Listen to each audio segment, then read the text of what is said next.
Here with 35-year-old Jeff Abold, the car behind him, they just got the engine back. It was just dynoed. He just drained out the special oil that they use in that situation. So, first of all, Jeff, looks like the car's ready to go. Is it? Yeah, we're real close. Kind of just final fit and finish on everything, and couple more things to do, but pretty much ready to go. Okay, and just like we did with Otto Sitterly, we'll be doing a pair of interviews with Jeff, one for the winged super and one for the non-winged. And this one, we'll start with ISMA last year. He made 4 starts on the tour, won the high miler, and in the process became just the 6th person to win the Triple Crown. And of course, is the Classic, the Star Classic, and the high miler. He had won the Friday portion of it the year before. So as we look back, how was it with the wing last year overall? It was really good. We had one race at Oswego that was the first time we've run Oswego with the wing on, just trying some stuff out. So we learned a lot that race. It wasn't very successful, but then thereon we were pretty much running all the tracks that we've run before, kind of more in our comfort zone. So I was really happy with the rest of the season, the way it went. Like you said, I think it was 4 other starts, something like that. Top 5s, wins, everything. So it was really successful from that point on. Are you the only guy who runs the same car in a winged format that runs on the regular tail wing package too? There's a few, and you'll see some more this year, I think. Yeah. Mike McVedu won the ISMA championship last year. I think he's going to run a bunch more races at Oswego, and he's had a few really good runs at Oswego too. Just some attrition or things have not gone his way. So somebody like that. So you got some pretty top end cars that are going to do it. Osetic with Dave Schulich driving, I think they're going to make a switch a few times. So I think you're going to start seeing it more and more with that. So that's kind of cool to see. It's exciting. Most guys do have 2 cars that they'll run either way if they do that, or some guys just stick to either series and run what they run. So okay, and of course that ISMA opener is coming up very soon. I believe June 1st, right? Yeah, week after the Oswego opener. So yeah, tight, quick week. So what is that like, turning the car around in that week? You gotta have a plan. We like to do setups beforehand, so I kind of know heading into even the first Oswego race what we're going to do the following week for ISMA. So wing changes, spring changes, shock changes, pretty much everything, your different gears, everything. So there's a lot that goes into it, but as long as you have a plan, you kind of stick to what you know and everything, it's a pretty smooth transition. So I'm kind of thinking of some basics and be as specific as you want to be, but obviously with that wing in the package, it must put a lot more downforce.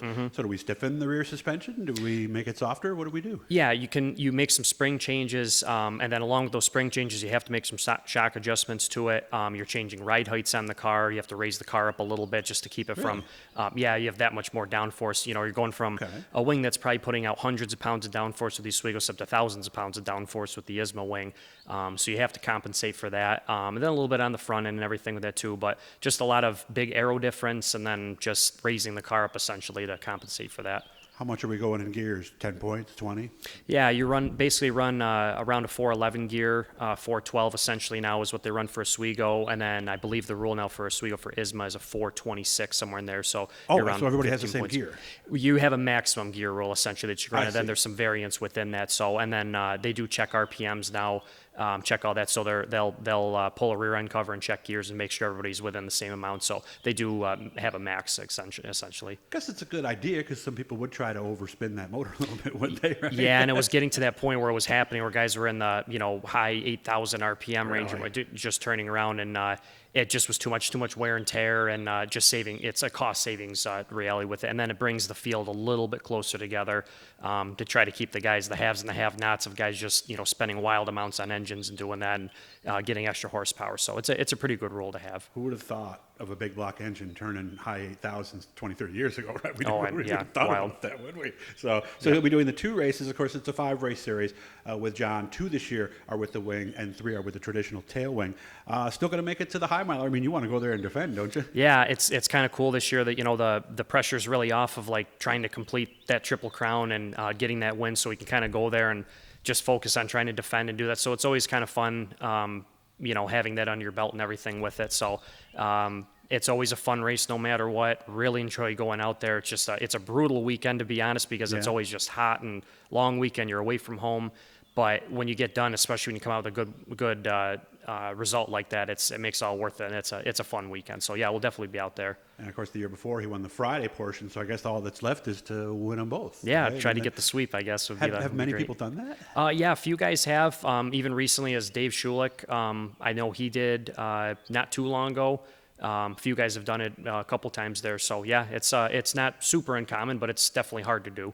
Why is it so hard? I mean, is the distance? I mean, does the track change? Yeah, it's from Friday to Saturday. It's basically a completely different race check. You have a lot of divisions that run that weekend, a lot of rubber down. Track usually tends to tighten up on the second day, so you really have to plan for it. And then it's just two totally different races. That 40 lapper is over in an instant.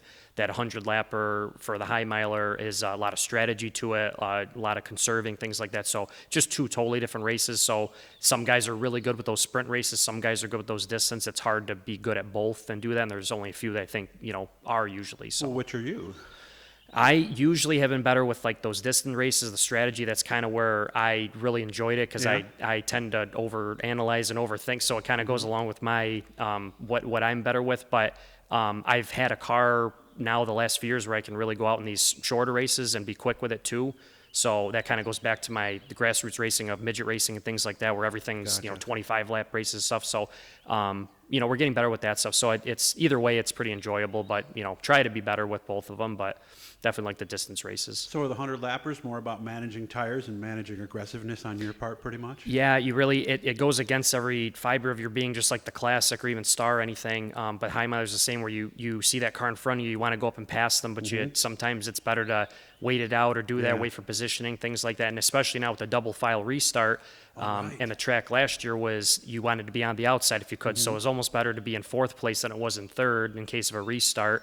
And then by the time you got to third, you wanted to be in second really quick so you could get on that outside again. And really? So kind it's of made the a opposite of some other races where we see commit cones where you want to be on the bottom and not the outside. And even Sandusky, sometimes you want to be on the bottom. It just worked out last year that the top was the fast groove, and it just worked out that way. Okay. 2 races at Evans Mills. You like that? Yeah, I think it's great for the series because I think as many double headers as they can get for the traveling guys doing that. Being that it's in our backyard, it's close for us. I kind of liked it being a standalone race as it was last year. It gets a little more mystery going into the big race where guys don't have time to set up, do that. I think it makes for a better second night.